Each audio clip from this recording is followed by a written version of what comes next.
How's everyone? I'm so excited for today. Today I'm gonna be making flan. It's super close to our heart. This is a recipe of my mother-in-law, and the saying of you get a man through his stomach is true. This, when I dated Susana, she always have it there, and I just love my mother-in-law flan. I'm so happy that I ended up there.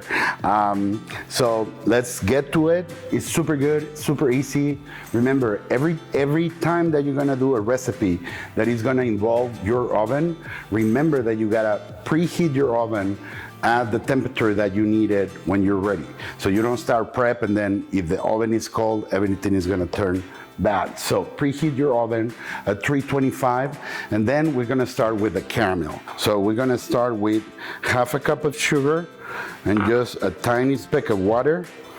And then I'm gonna cook this till I get the perfect consistency for my caramel that I'm gonna pour into my flan mold. So follow me over to the stove. So then we go to our stove. Remember that the first thing that you're gonna do is do your caramel. Don't go so heavy on the fire because remember, sugar burns very, very fast. So then depending on how strong your stove is, then just always gotta keep an eye on your caramel. Caramel is one of those things that you cannot look away because then the moment you do, it's gonna burn. Also, you don't want to move your caramel too much because you're going to add air and then it's going to become crystals, and you don't want a crusty, crystally layer on your flan. That's a big no-no. So just make sure that the water covers all the sugar. If you know how to make the caramel without a water, go for it, but I always like to add a little bit water because it gives you a little bit of time to leave it at the correct consistency and color. So it's gonna start to turn gold, and then remember, we're gonna put it into our flan mold. Remember that flan, what makes it so special is like a creamy custard that is sweet and tangy, but then it has that layer of caramel that just hit home.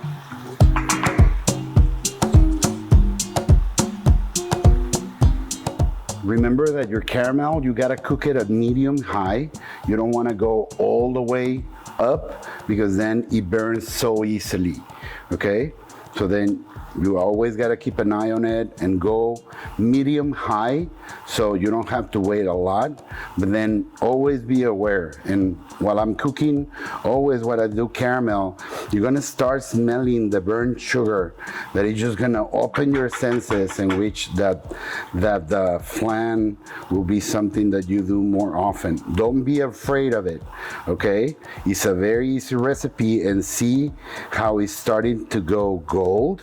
So remember, once you start seeing the gold on your caramel, remember that it goes very, very fast. So it goes, remember, for like 1 second ago, it was totally clear, and now it's already there. So see, once it starts golden, just take it out of the fire and immediately put it over your pan, because if you leave it on the cooking pan, it's just gonna burn. Once you have it there, be very careful. Caramel is super hot, so grab a pair of gloves, and what you wanna do is you're gonna do a layer of the caramel all around your pan. So when you grab it, kind of like just go around. You see how beautiful, and you see that color? So what you want is just like go like that, make a little round, so it will look sexy when you finally cook it. Some ridges on the side, play with it till it gets cold, and then you're gonna have your caramel layer, okay? So then we're gonna move this away, okay? We're gonna put it over here, and then I'm gonna tell you what is my mother-in-law's secret of her perfect flan. Okay, so we're gonna get the mixer, and her secret is cream cheese. It makes it so smooth, so tangy, that you're gonna love it. So just try it, okay? So we're gonna start with 4 eggs. So just put it in the blender. We do 1, 2, 3, 4.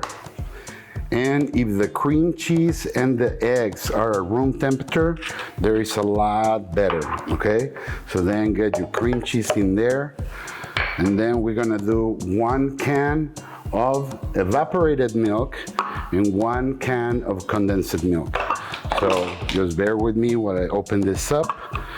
Remember to check this one. Check it.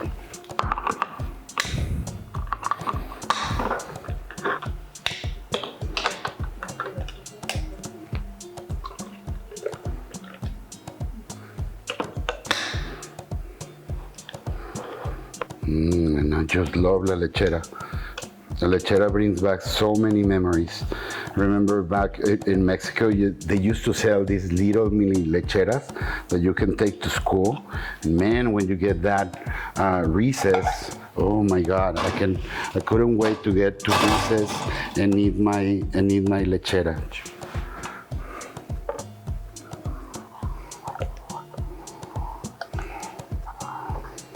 Then you just put it in there. Then make sure to scrape everything. And then we're gonna add a dash of Mexican vanilla. I find this one to be very good. It's organic and it comes directly from the state of Veracruz. So a dash of vanilla. Use a good quality vanilla. It makes all the difference. So then I'm gonna mix this till it's very smooth. That is the secret of a perfect flan. You have to make it smooth, otherwise it's gonna be grainy on the inside. So I'm gonna mix this up and I catch you on the other side. So now, did you see that it's super smooth? Okay, so you don't want to get all that sugary crust on the bottom of your pan, like a little hole in there. You don't want to miss a spot. So use a spatula, and when you pour your mix over it, then go like this, so it doesn't get rid of that. Look at that, it's just perfect. Perfect amount. Okay, so now we have our flan there. And remember, flan is a custard kind dessert that you gotta cook it in a Bain Marie.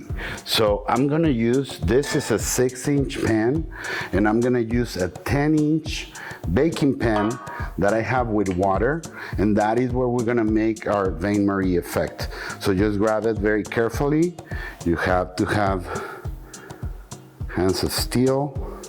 And then if you think that it has to cover at least a quarter of your pan with water, okay? And now we're gonna bake this at 325 for 1 hour. So join me over here at the oven so you can see this beauty go in. Muchacha hands here. Okay, be very steady. And then we're gonna put it right in the middle of the oven. The only thing that you gotta look for is that the water cannot run out. If you see that within an hour it's running out, just pour a little bit more. Be very careful so you don't burn yourself. See you in an hour, buddy.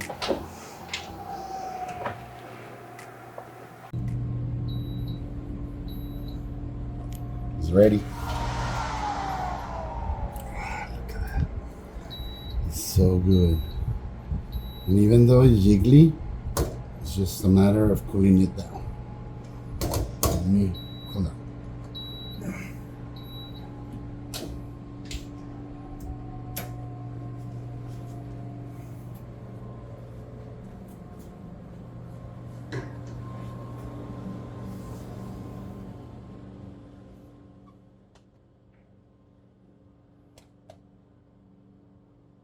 With the magic of TV, I have the flan over here.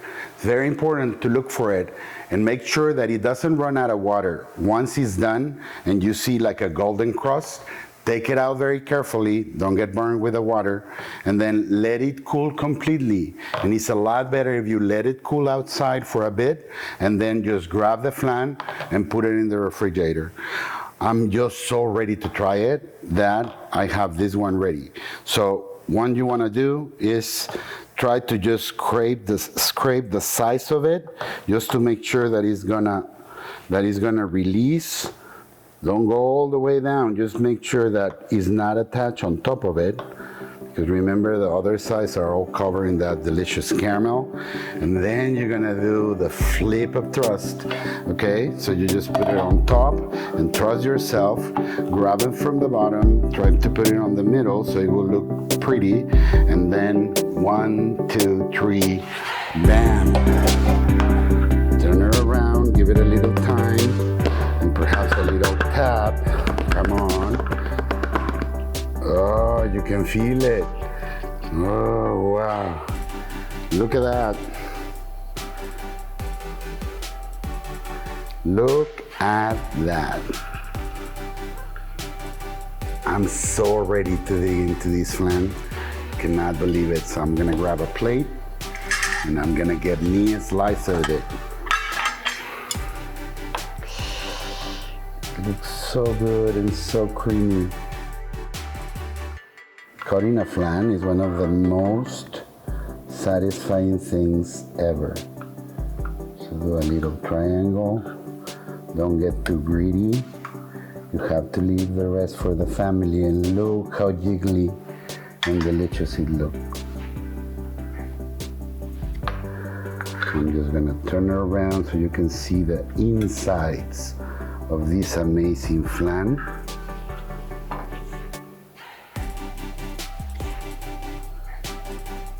I hope you try it at home.